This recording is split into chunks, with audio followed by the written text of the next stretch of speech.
Hello दोस्तों, S classes में आप सबका स्वागत है। दोस्तों 19 मार्च तक अभी जितनी भी एनटीपीसी की शिफ्ट्स हुई हैं उन सभी के क्वेश्चंस पेपर का हम एनालिसिस करेंगे।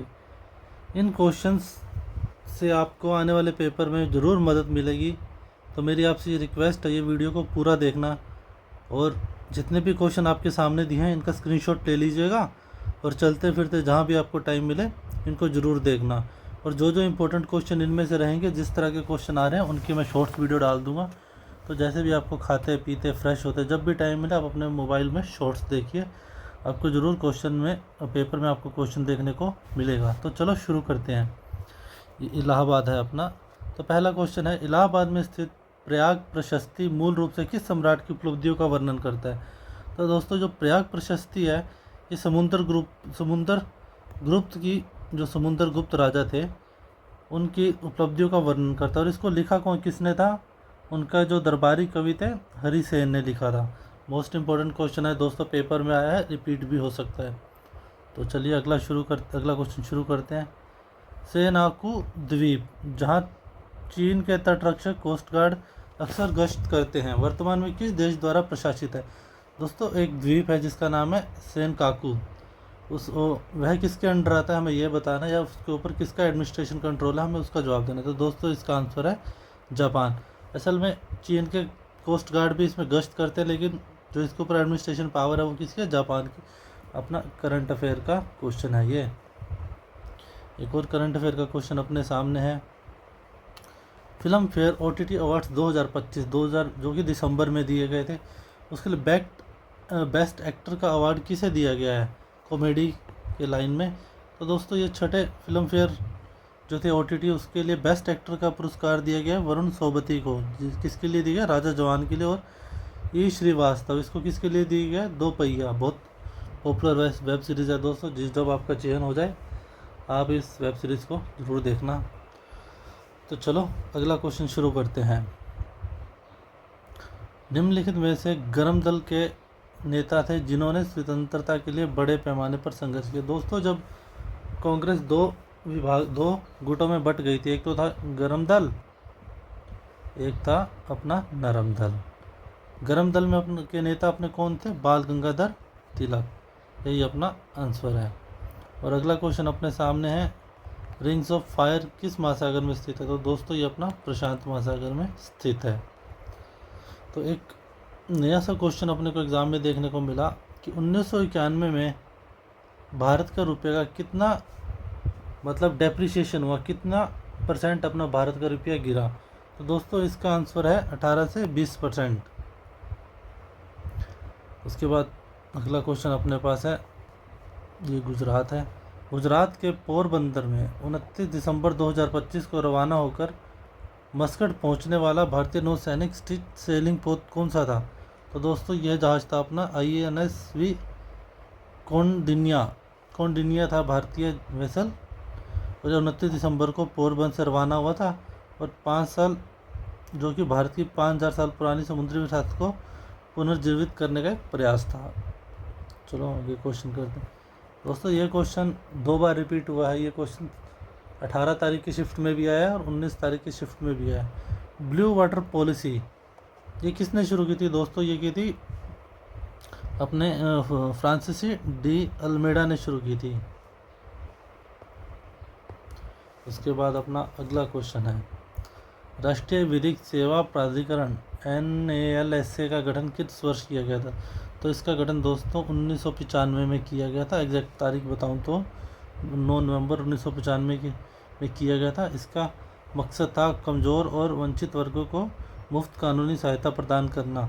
और इसको संसद में प्राधिकरण अधिनियम 1987 के अंतर्गत पारित किया गया था। एक परमाणु संयंत्र से रिलेटेड दोस्तों क्वेश्चन अपने पास है। तो देखिए क्वेश्चन क्या है, कुंडनकुलम परमाणु ऊर्जा संयंत्र कहाँ स्थित है। दोस्तों ये तमिलनाडु के तुरेणुलेवली जिले में स्थित है। अगला क्वेश्चन हमारे सामने है, वर्ष 2024 के अंत में अमेरिका USA ने किस अत्यधिक संक्रामक रोग के संचरण को ख़त्म किया। मतलब किस देश USA ने कौन से रोग को पूर्ण रूप से ख़त्म कर दिया। तो दोस्तों इसका आंसर है मीज़ल्स खसरा। तो इसकी पुष्टि नवंबर 2024 में की थी PAHO ने। तो आगे क्वेश्चन शुरू करते हैं दोस्तों। एक बहुत पुराना क्वेश्चन पूछा गया है, 1998 में किस कर्नाटक गायिका को भारत रत्न से सम्मानित किया गया? तो दोस्तों ये अपनी थी MS सुब्बू लक्ष्मी। ये कर्नाटक की प्रसिद्ध गायिका थी, इन्हें भारत रत्न से सम्मानित किया गया था 1998 में। और 1974 में इन्हें रोमन मैग्सेसे पुरस्कार भी दिया गया था। अब अगला क्वेश्चन है अपने सामने कि भारतीय संविधान में मौलिक कर्तव्यों को किस संविधान संशोधन के द्वारा जोड़ा गया? तो दोस्तों 1976 में जो अपना 42वां संविधान संशोधन हुआ था, उस संविधान संशोधन में स्वर्ण सिंह समिति की सिफारिशों पे मौलिक कर्तव्यों को भारतीय संविधान में जोड़ा गया। ठीक है, तो अगला क्वेश्चन अपने चलते हैं। पंडित जवाहरलाल नेहरू ने किसे आधुनिक भारत का मंदिर कहा था? बांध एवं बहुउद्देशीय परियोजनाओं को पंडित जवाहरलाल नेहरू ने आधुनिक भारत का मंदिर कहा था।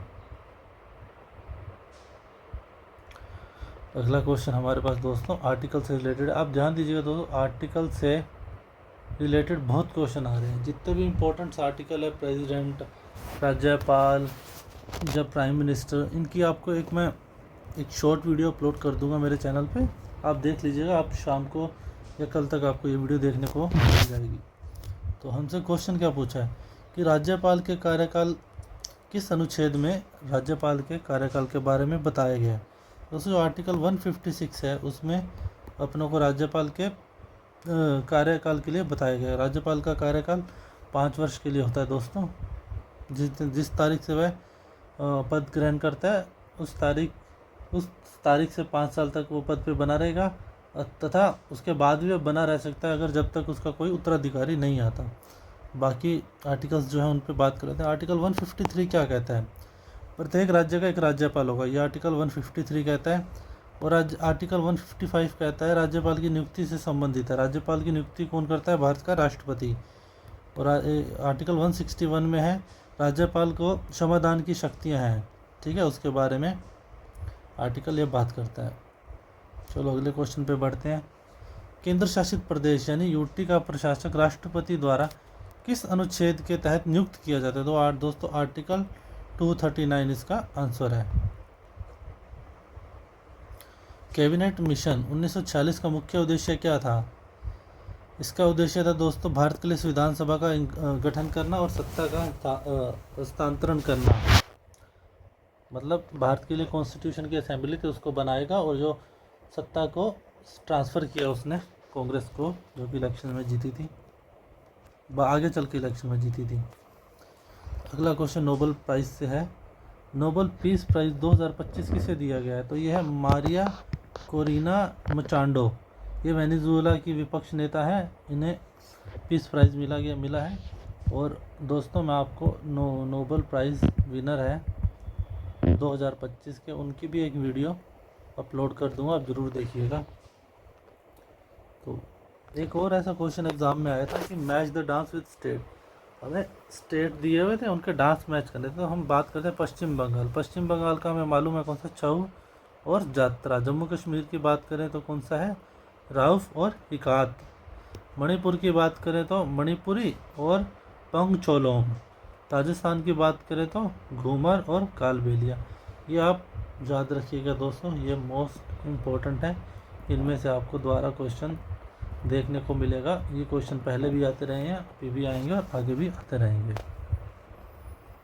अगला क्वेश्चन है दोस्तों अपने सामने, पंचायत समिति के लिए सरकार ने एक ऐप जारी किया है जिसका नाम है सभासार। तो इसका उद्देश्य क्या है? अगर आप थोड़ा ध्यान से देखोगे सभासार में, ये आपको मतलब पता चलेगा। सभा, गाँवों में क्या होता है कि पंचायतें होती हैं जिसको अपने आम भाषा में सभा भी कहते हैं। तो उनकी डिजिटल निगरानी करने और उनका मैनेजमेंट के लिए ये ऐप बनाया गया है। तो इसका आंसर है पंचायत बैठकों की डिजिटल निगरानी और प्रबंध। तो चलिए अगला क्वेश्चन देखते हैं। जनगणना 2011 के अनुसार सबसे कम जनसंख्या वाला राज्य या यूटी कौन सा है? तो दोस्तों सबसे कम जनसंख्या वाला जो अपना राज्य है वह है सिक्किम। तो इसका आंसर क्या रहेगा? सिक्किम। ठीक है।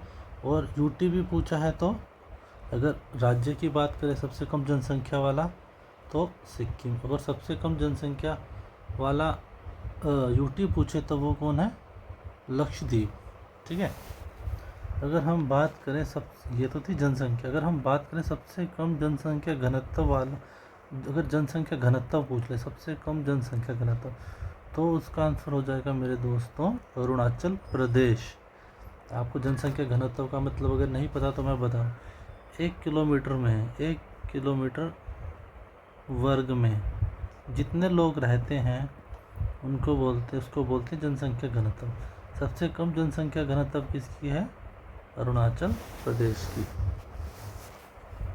तो उसके बाद अगला क्वेश्चन अपने सामने, चोल साम्राज्य की राजधानी कहाँ थी? तो चोल साम्राज्य की सबसे पहले राजधानी उदयपुर थी और उसके बाद क्या थी? तंजावुर। ठीक है, चलो आगे बढ़ते हैं। 52वां संविधान संशोधन किससे संबंधित था? 52वें संविधान संशोधन में 1985 में हुआ था। 52वां संविधान संशोधन कब हुआ दोस्तों? 1985 में। तो ये किसके दौरान हुआ? किसकी सरकार थी तब? राजीव गांधी जी की सरकार थी। उन्होंने 52वां संविधान संशोधन किया। इसमें उन्होंने 10वीं अनुसूची जोड़ी। ठीक है, जिसका मेन उद्देश्य क्या था? विधायकों और सांसदों को एक पार्टी छोड़कर दूसरी पार्टी में शामिल होने से रोकना। इसी को ही क्या बोलते हैं दोस्तों? दल बदल विरोधी कानून।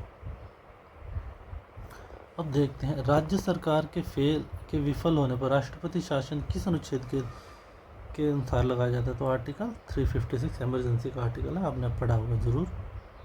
उसके बाद एक बहुत अच्छा क्वेश्चन है एक मिलिट्री एक्सरसाइज से, तलिस्मान साइबर 2025 कहाँ आयोजित हुआ? तो दोस्तों ये अपना आयोजित हुआ था ऑस्ट्रेलिया में। तो कुछ पुस्तक आई थी एग्ज़ाम में जिनके बारे में मैं आपको बता दूं। बाबरनामा किसने लिखा है मेरे दोस्तों? बाबरनामा लिखा है बाबर ने। तुगलकनामा किसने लिखा है? अमीर खुसरो ने। याद रखिएगा, आपको ज़रूर देखने को मिलेगा ऐसा क्वेश्चन पेपर में। अभी पढ़ लीजिए, अभी नहीं पढ़ोगे तो पछताओगे पेपर में। अकबरनामा किसने लिखा था? अबुल फजल ने। हुमायूं नामा किसने लिखा था?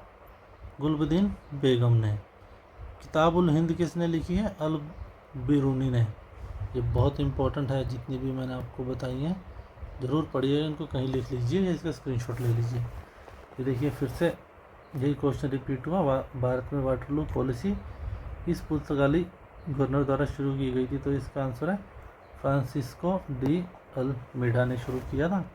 ओके, और ये पहले पुर्तगाली गवर्नर के रूप में भी इन्होंने 1505 से 1519 तक कार्य किया।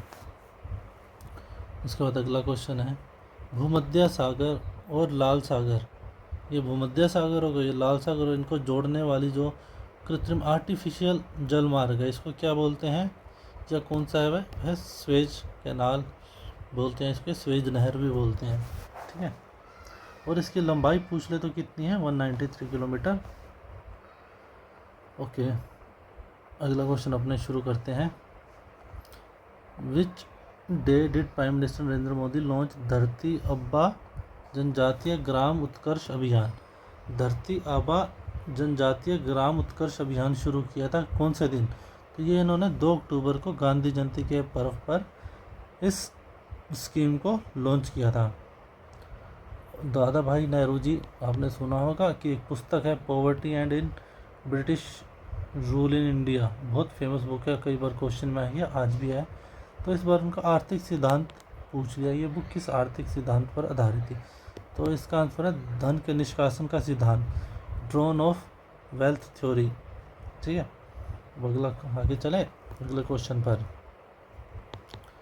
एक रिपोर्ट जारी हुई थी जून 2025 में, सस्टेनेबल डेवलपमेंट रिपोर्ट। इसमें भारत की रैंक क्या थी? तो इसमें भारत की रैंक थी 99, याद रखिएगा दोस्तों आप। और भारत ने कितना स्कोर प्राप्त किया? 67, और टोटल देश कितने थे? 167। भारत को अभी भी इसमें बहुत काम करने की ज़रूरत है अपनी रैंक को इम्प्रूव करने के लिए। वो आगे शुरू करते हैं। भारत, अगला क्वेश्चन है, भारत में SJ-100 यात्री विमान के निर्माण के लिए HAL हिंदुस्तान एयरोनॉटिक्स लिमिटेड ने किस देश की संस्था के साथ समझौता किया? तो बेसिक सा क्वेश्चन है, SJ-100 यात्री विमान है, उसको बनाना है, उसके लिए हिंदुस्तान एयरोनॉटिक्स लिमिटेड ने किस देश की या किस संस्था के साथ समझौता किया? तो ये किया रशिया की यूनाइटेड एयरक्राफ्ट कॉरपोरेशन यानी UAE के साथ समझौता किया है। तो क्वेश्चन में है, भारत में समुद्री मार्ग से आने वाले पहले यूरोपीय कौन थे? तो दोस्तों 20 मई 1498 में केरल के कैलीकट बंदरगाह पर पहुंचा था कौन? Vasco D gamma. और वहाँ उनको किसने स्वागत किया था? उसका राजा जमोरियन ने उनका स्वागत किया था। और वे कौन थे? पुर्तगाली इसका आंसर है। भारत में सबसे पहले यूरोपियन कौन आए थे? पुर्तगाली। तो बढ़ते हैं अगला क्वेश्चन। मुझे उम्मीद है दोस्तों आपको समझ आ रही होगी। कलिंग के राजा खारवेल किस वंश से संबंधित थे? जो राजा खारवेल थे उनका संबंध किस वंश से था? तो दोस्तों उसका आंसर है चेदी वंश या फिर महामेघवाहन वंश। जहाँ आपको देखे टिक कर दीजिएगा दोस्तों, आपका 1 नंबर आ जाएगा। उसके बाद अगला क्वेश्चन है, मेक इन इंडिया मिशन किस वर्ष शुरू किया गया? तो दोस्तों ये 2014 में शुरू किया गया था भारत सरकार के द्वारा। उसके बाद अगला क्वेश्चन हमारे सामने, मैंगो शावर आम्र वर्षा का संबंध मुख्य रूप से किन राज्यों से? तो दोस्तों इसका आंसर है केरल और कर्नाटक। ये क्या होता है? गर्मियों में होने वाली बारिश को आम्र वर्षा या मैंगो शावर कहते हैं। ये मार्च से मई के महीने में होती है, ठीक है। इसको प्री मानसून वर्षा भी कहते हैं। तो चलो शुरू अगला क्वेश्चन पे बढ़ते हैं। प्रधानमंत्री कौशल विकास योजना किस वर्ष शुरू की गई थी? तो ये की गई थी 2015। आपने देखा होगा दोस्तों, योजना से रिलेटेड 2 से 4 क्वेश्चन अपनों ने देख लिए। तो मैं एक योजना से जो हाल ही में 2014 से लेके 2026 तक जितनी भी योजनाएं लॉन्च किया उनकी एक वीडियो मेरे चैनल पे डाल दूंगा, तो आप ज़रूर देख लीजिएगा, आपको मिल जाएगी। तो अगला क्वेश्चन है, हड़प्पा सभ्यता में एक नर्तक की मूर्तियाँ, एक नाचती हुई मूर्ति मिली है डांस के जो उसमें पोज, जिसका नर्तक की मूर्ति, नर्तक मूर्ति बोलते हैं, नाचती हुई मुद्रा की मूर्ति मिली है, वो किस मेटल की बनी है? तो दोस्तों वो बनी है ब्रॉन्ज मेटल से। अगला क्वेश्चन है, भारत संघाई कॉरपोरेशन ऑर्गेनाइजेशन का पूर्ण सदस्य कब बना? तो दोस्तों इसका आंसर है 2017। दोस्तों यही वीडियो ख़त्म होती है। मुझे उम्मीद है आपको वीडियो पसंद आएगी, और जैसे जैसे और भी शिफ्ट होंगी, जैसे आज 20 तारीख की शिफ्ट हुई है, तो मैं कल तक आपके लिए 20 तारीख की शिफ्ट का एनालिसिस ले आऊँगा। मैं कोशिश कर रहा हूँ कि मुझे मैथ्स के क्वेश्चन मिल जाएँ, तो मैं मैथ्स का भी एनालिसिस आपके लिए लेके आऊँ, और वैसे ही कि वैसे आपको क्वेश्चन आने वाली शिफ्ट में भी मिलेंगे। और जो स्कीम से रिलेटेड या जो भी क्वेश्चन इंपॉर्टेंट मिले उनका मैं एक शॉर्ट्स बना के अपलोड कर दूँगा। दोस्तों अगर आपको वीडियो अच्छी लगे तो प्लीज़ लाइक ज़रूर कीजिए, क्योंकि वीडियो बनाने में बहुत मेहनत लगती है। ये तो सिर्फ रिकॉर्ड की है और अपलोड की, लेकिन रिकॉर्ड करने से पहले भी दोस्तों बहुत काम होता है। कंटेंट ढूंढना, उसे कंपाइल करना, चेक करना, सब चीज़ें, और वो सब अकेले आदमी के लिए करना बहुत मुश्किल काम होता है, वो भी जॉब के साथ। तो दोस्तों अगर आपको वीडियो अच्छी लगे तो लाइक कीजिए, शेयर कीजिए, और मेरे चैनल को सब्सक्राइब ज़रूर कर लीजिए, और SG क्लासेस से जुड़े रहिए, आपका चयन ज़रूर होगा। धन्यवाद।